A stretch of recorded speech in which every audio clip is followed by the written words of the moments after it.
So what we've been talking about is the idea of an approach to making a drawing where you're trying not to think about the object that you're drawing at all, but instead you're trying to think about the space surrounding the object.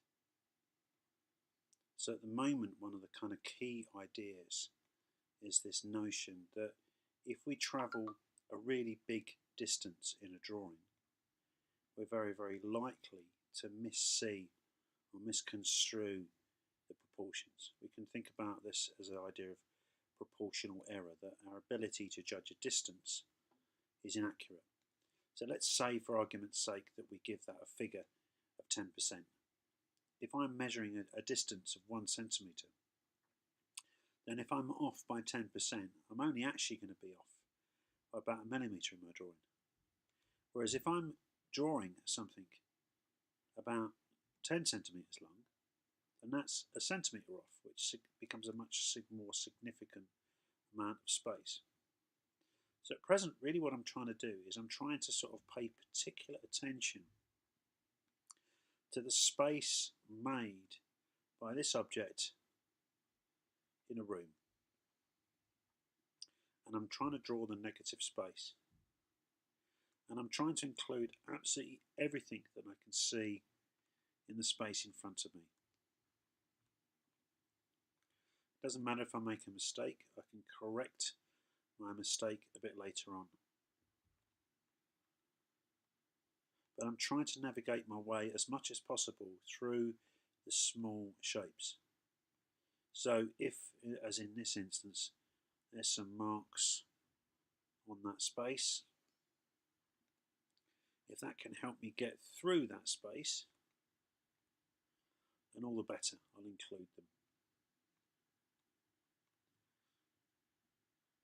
There's some marks over here. Now you might be asking yourself the question, what am I drawing? And in many ways that's a really good thought, because I'm trying to draw this object as if I don't recognise it. I'm trying to find a way of navigating my way around my perception of the object. So the negative space is really, really valuable here. And in this instance, this is a kind of layered negative space, in the sense that if I draw this shape, I might actually be drawing a positive shape, but I'm kind of treating that as a negative for something else.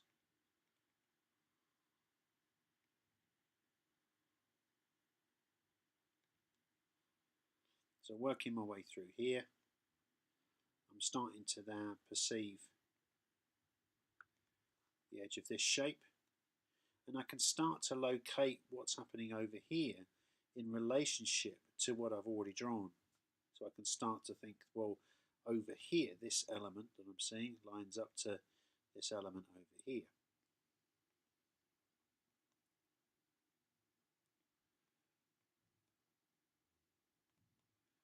How high is this? Well, again, I'm looking at that in relationship to what I've drawn over here.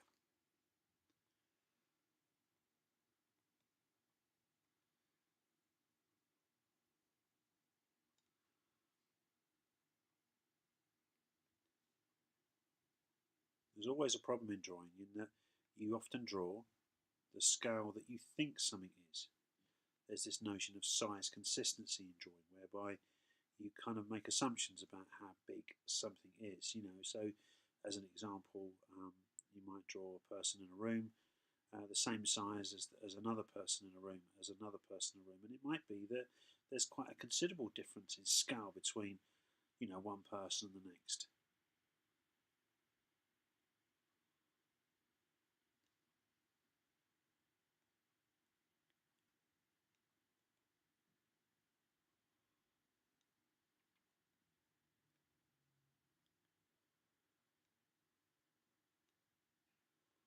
So one's kind of trying to bridge oneself through that distance, trying to understand how that curve works against this shape here.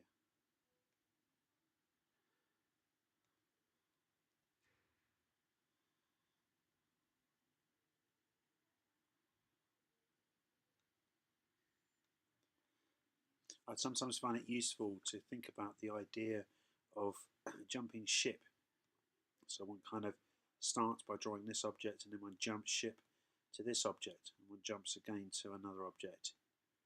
Kind of trying to, avert one's attention away from, the object that's being drawn, trying to find another opportunity to see it with fresh eyes.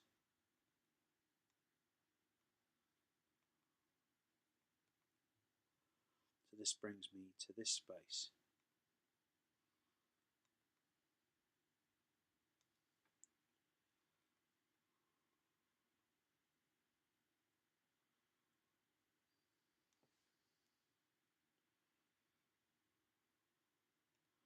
This comes back and comes back again.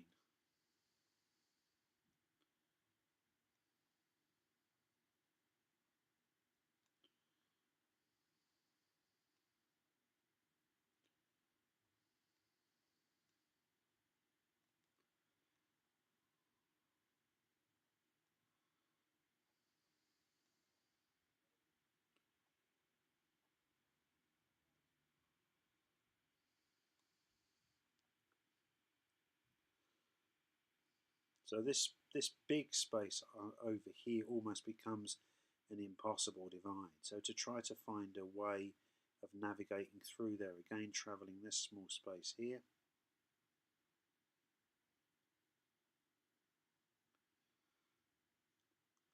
this small space through here,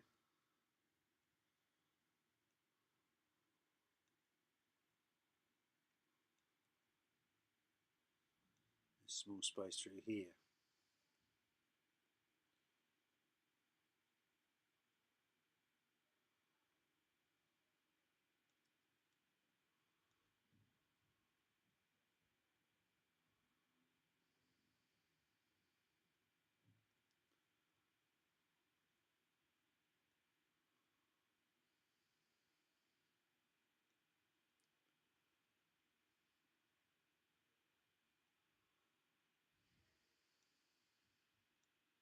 Now I reached the point in this drawing where I've run out of room, so I just need to modify my canvas size.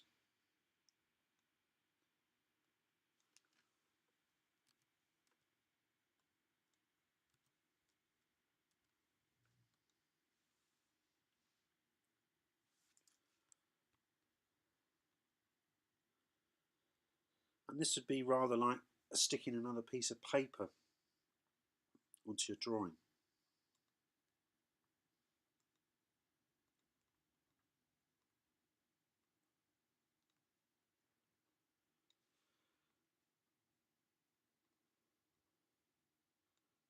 Again, one's sort of sometimes tempted to draw the object really quickly, but if one does spend that time working through the small distances,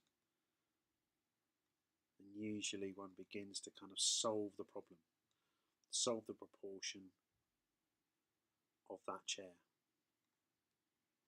without falling foul of our preconception of what that chair looks like. So this gives me now an understanding of the depth of the seat.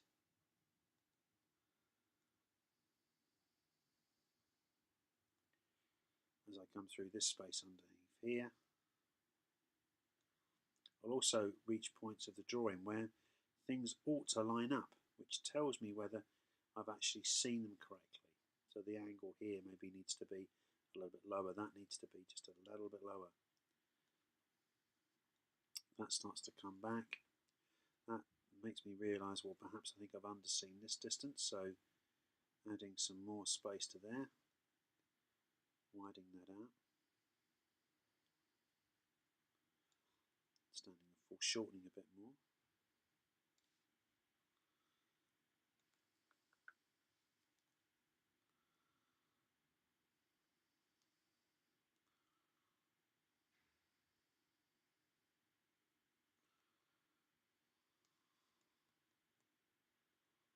Now as I come through here, that's allowing me now to start seeing this negative space inside here.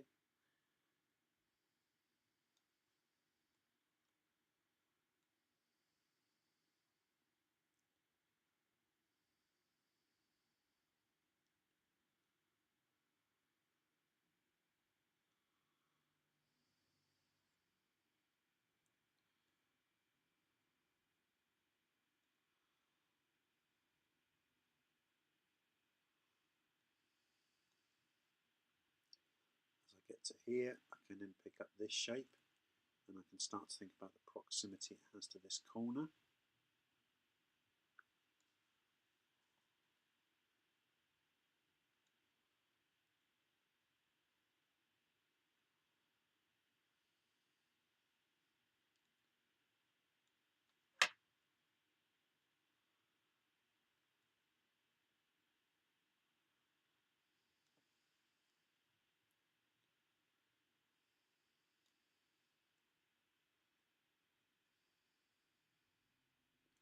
As the various parts of the drawing start to take shape, I can feel much more confident that my decisions are correct. But of course, sometimes one makes mistakes. So one has to be prepared to go back, to revise, to change, to alter, to make the proportions correct, if that's what the intention of the drawing is. Again, I'm going to add some more space to this drawing.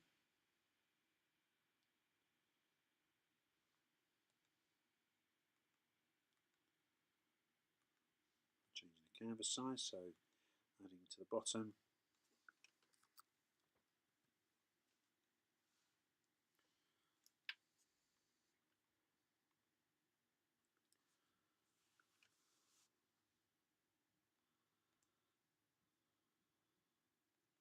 So paying particular attention to this negative space in here.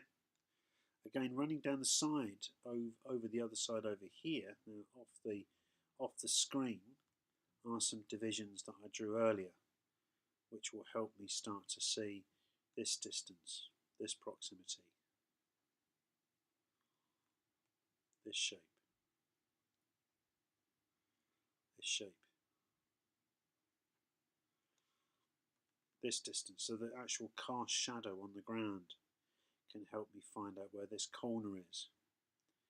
Again, jumping ship from one object to the next. This shape inside here.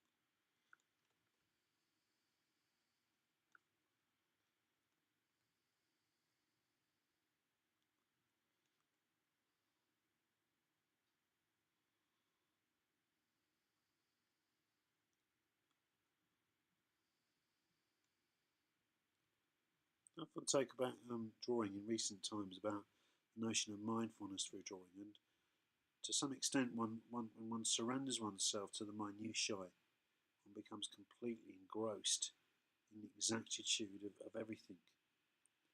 Then you do lose a sense of self. You are kind of aware of your sort of lack of kind of physicality almost. It's quite a spiritual place, I think. It's certainly, for me, an incredibly pleasurable place to be when I'm drawing. Building out, finding it, discovering. Giacometti was once quoted as saying that drawing was like a blind man groping in darkness. And one is kind of, gradually discovering where things are.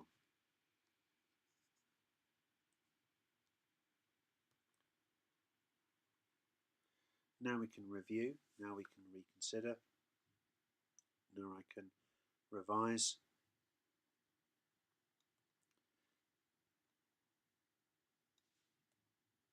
And I can start to clarify.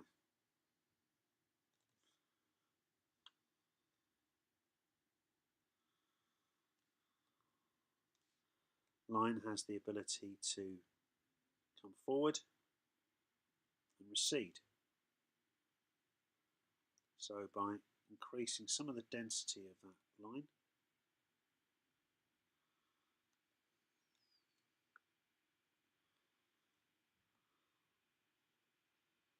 I can bring it forward pictorially.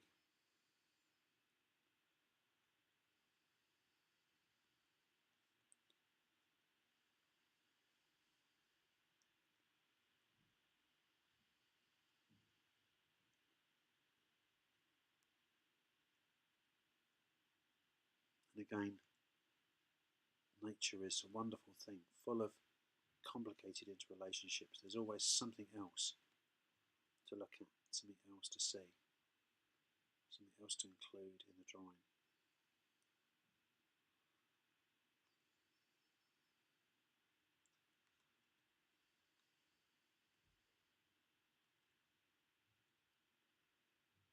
Finally, the objects in the room have emerged, gradually solving the problems of piecing one shape against another, against another, against another.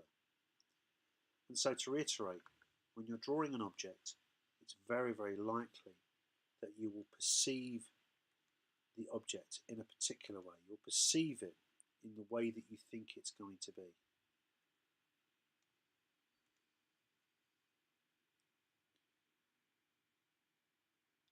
And therefore, it's very easy to misconstrue it, to see what you think you're seeing. When you're drawing the shapes, your eye is much better at understanding that that triangle has a particular width, a particular dimension, a particular length. And so therefore your objectivity rather, is much improved if you look at it as a series of interconnecting shapes.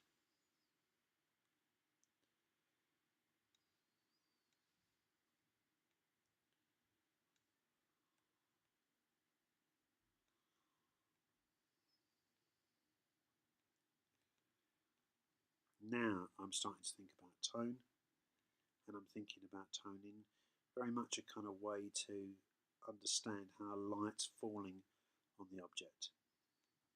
I've already established some of the main problem-solving aspects of the image.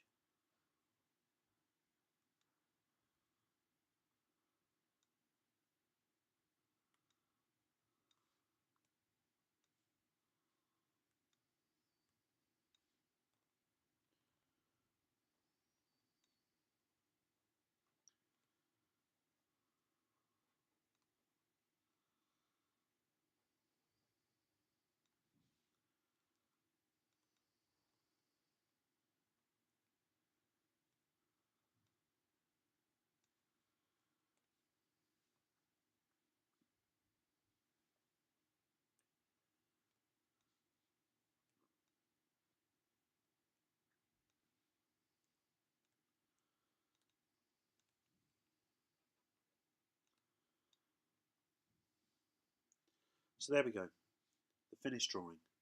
A drawing made by piecing together the small minutiae of shape to discover the large complexities of the everyday world. For me, one of the intriguing things about this approach to drawing is that fundamentally everything, including empty space, can be incredibly interesting to draw.